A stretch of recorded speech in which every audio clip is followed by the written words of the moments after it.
muitas pessoas têm aquela mania de dizer: ah, o mercado é malvadão, o que aumenta os preços dos produtos é o empresário ganancioso. Mas a gente esquece que muitas vezes tem diversos agentes envolvidos: governos, impostos, taxas, inflação, crises. Isso tudo a gente consegue contextualizar. O Brasil passa por crise, Selic aumentou, inflação está descontrolada, os Estados Unidos está mexendo no mercado mundial, aumentando tarifas. E o que isso tudo tem a ver com a nossa vida? E é justamente para isso que a gente traz o nosso amigo Bruno Musa, para que ele consiga explicar um pouquinho para você sobre Copom, Selic e Trump. Bom, o primeiro ponto que chamou mais atenção da ata do Copom foi justamente o Banco Central ter olhado e assumido que a inflação ela realmente fugiu à meta. Esse ano vai subir ainda mais, especialmente a inflação de alimentos. É algo óbvio que a gente vem falando há muito tempo e apenas vendo o fato central, que é um gasto, ou seja, as contas públicas com rombo, o custo da dívida subindo cada vez mais, porque a taxa de juros sobe, e a taxa de juros sobe porque cada vez que o governo gasta mais do que arrecada, esse rombo fiscal faz com que a taxa de juros seja mais alta para conseguir atrair capital para o governo fechar as suas contas, e a taxa de juros incide também sobre o estoque da dívida. Então, é algo que vai se retroalimentando, a dívida continua crescendo em níveis realmente alarmantes. Nós somos hoje o quinto, sexto país mais endividado do mundo frente ao PIB, mas a demanda por real fora do Brasil, ela realmente é mínima, e isso acarreta inflação. Ou seja, moeda mais desvalorizada significa perder poder de compra, e uma moeda com menor poder de compra significa que você precisa de mais unidades monetárias para comprar o mesmo bem e serviço, portanto, são preços mais altos. Isso é inflação. A alta generalizada dos preços é consequência de um fiscal irresponsável, só que o grande ponto é que a mensagem que vem do próprio governo é que eles não acreditam nisso, eles não acham que essa irresponsabilidade fiscal leva a essa inflação. Então, infelizmente, nós pagaremos com poder de compra sendo dizimado, que é o que já está acontecendo, e o Banco Central simplesmente trouxe a realidade de algo que a gente vem falando há um ano e meio, porque basicamente basta olhar o mínimo do processo econômico e entender que a moeda perdendo valor, isso traz consequências inflacionárias, e obviamente o preço mais alto de alimentos acaba afetando diretamente a camada mais pobre. Então, essa parte técnica do Banco Central foi importante, espero que ele mantenha essa autonomia, e a necessidade de subir taxa de juros para conter a inflação que já fugiu da meta e seguirá assim por bastante tempo, uma vez que não estamos sequer endereçando o problema da irresponsabilidade fiscal. Veja, é um valor irrisório, mas a mensagem que passa é sempre muito pior. Foi anunciado um gasto em jogos de cama, gastando R$40 mil agora para o Palácio do Planalto. Ou seja, a mensagem é muito ruim de continuar gastando, e, portanto, por mais que tivermos agora um ajuste técnico no dólar, que tem muito mais a ver com o próprio dólar perdendo valor frente às outras moedas no mundo nos últimos dias, e com o real aconteceu a mesma coisa, que tinha subido demais, mas ele se estabelecendo, estacionando aí na casa dos R$5,80, R$6, já temos uma inflação contratada para os próximos meses, além da presente, que ela já é uma realidade. O segundo ponto, com relação à retaliação da China, foi até tema do vídeo que eu vou subir amanhã lá no meu canal, mostrando que dentre várias ações importantes anunciadas nessas 2 primeiras semanas de governo Trump, como a agenda de desburocratização, de diminuição dos gastos públicos, de diminuir as barreiras burocráticas dentro do próprio Estados Unidos, estimular o mercado de cripto, de inteligência artificial, de indústria aeroespacial, tudo isso é extremamente importante, mas a imposição de barreiras ela é extremamente maléfica para o comércio, e o comércio é o que enriquece os países, ou seja, países mais abertos, você tem uma divisão do trabalho que acaba favorecendo principalmente a população local, com mais produtos, com uma produtividade maior, ou seja, produtos de melhor qualidade a um preço mais baixo. E tarifas, obviamente, encarece o produto. E claro, vamos lembrar, eu dei até um exemplo no vídeo, um exemplo real que foi divulgado de um equipamento para fazer assentos de veículos.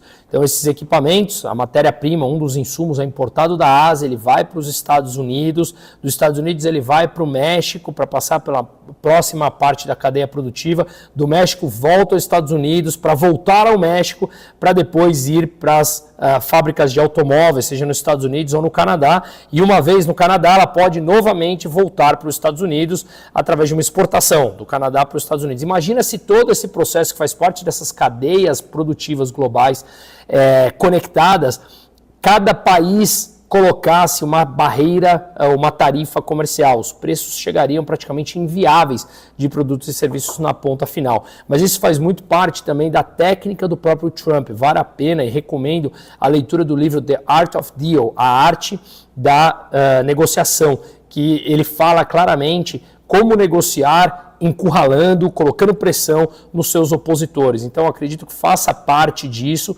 Ele coloca um preço de tarifas 100%, 60%, e em paralelo ele vai negociando e consegue aquilo que ele quer. A China retaliou, mas foi no montante de importação por volta de 5 bilhões de dólares do que a China importa dos Estados Unidos, é muito pouco, desses 15%.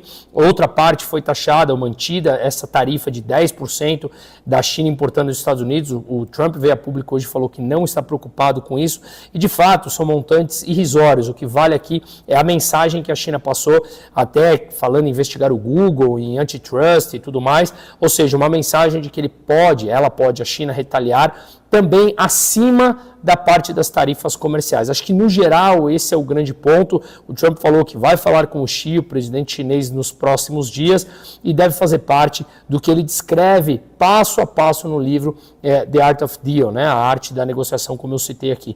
Então, eu acredito que é isso, pressionar o opositor para que ele recue, como aconteceu na humilhante derrota de Gustavo Petro na Colômbia, o presidente da Colômbia, ao tentar peitar o presidente Trump.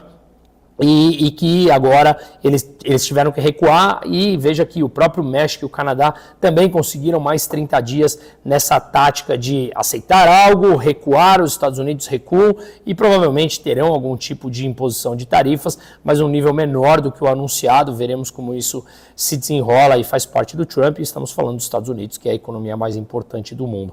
Mas, de novo, olhando as tarifas em si, elas, dentre várias agendas positivas importantes para a modernização dos Estados Unidos, até mesmo o fim da agenda woke, que traz meritocracia de novo, que gera valor para as empresas, o trabalho, meritocracia, a produtividade, né, que a agenda woke destruía isso.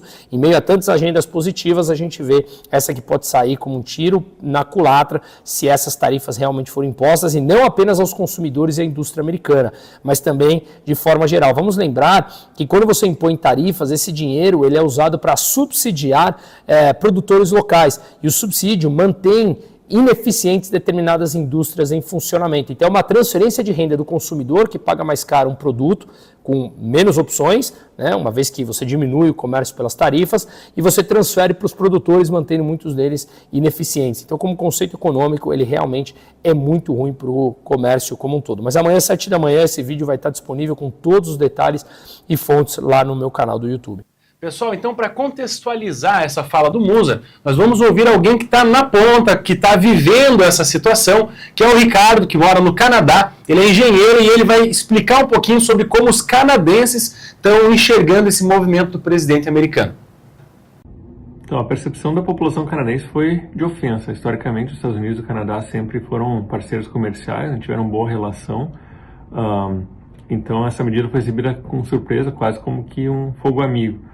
A primeira resposta dos principais líderes de partido foi rebater essas tarifas reciprocamente, estabelecer uma posição de força que foi recebida relativamente positivamente pela população. Se iniciaram várias campanhas de suporte a empresas locais, apontando alternativas locais para produtos fabricados, importados dos Estados Unidos. No entanto, tinha uma boa parte da população também que estava criticando e apontava que não tinha sentido entrar numa batalha comercial com os Estados Unidos, uma economia 10 vezes maior que a nossa. 20% de tudo que a gente importa vem dos Estados Unidos, e cerca de só 2% do que os Estados Unidos importam vem do Canadá. Então é uma batalha que a gente não conseguiria vencer, Então tinha muita gente pedindo aos líderes dos partidos que trabalhassem com o governo americano para tentar chegar a um acordo, E isso se reforçou depois que a presidente do México chegou a tal acordo, na manhã de ontem. Então, no final das contas, uma guerra comercial somente ia prejudicar a população, que ia acabar pagando mais por todos os produtos importados dos Estados Unidos. Então, o diálogo e a pausa nessas tarifas sempre me pareceu a opção mais plausível para chegar a uma solução. Pois é, o Ricardo comenta que o canadense não viu com bons olhos esse movimento do Trump. Rafael, o que você pensa sobre? Sobre tudo que foi mostrado aqui, o Bruno ele traz informações muito relevantes para o brasileiro que já está sentindo a inflação durante o dia a dia, né? Os preços eles têm se evidenciado todo esse crescimento e só existe um responsável, que é o governo, que tem essa ânsia por gastar de maneira demasiada, né? E a consequência que nós vemos disso é um constante endividamento. Se a gente olha alguns indicadores, você tem o Credit Default Swap, que é o CDS, que mede o risco de inadimplência do país, tem subido. Então esse risco o Brasil ele tem, o mercado já está precificando isso, e o governo, se não tomar um caminho em direção a mais responsabilidade fiscal, em controle dos gastos, que é o que a gente vem defendendo aqui há tantos anos, certamente quem vai mais sofrer com isso é o brasileiro, especialmente a classe mais pobre, com os preços mais altos. Deixa eu fazer só um encerramento sobre o cupom, sobre taxa Selic, daí a gente passa para o Trump.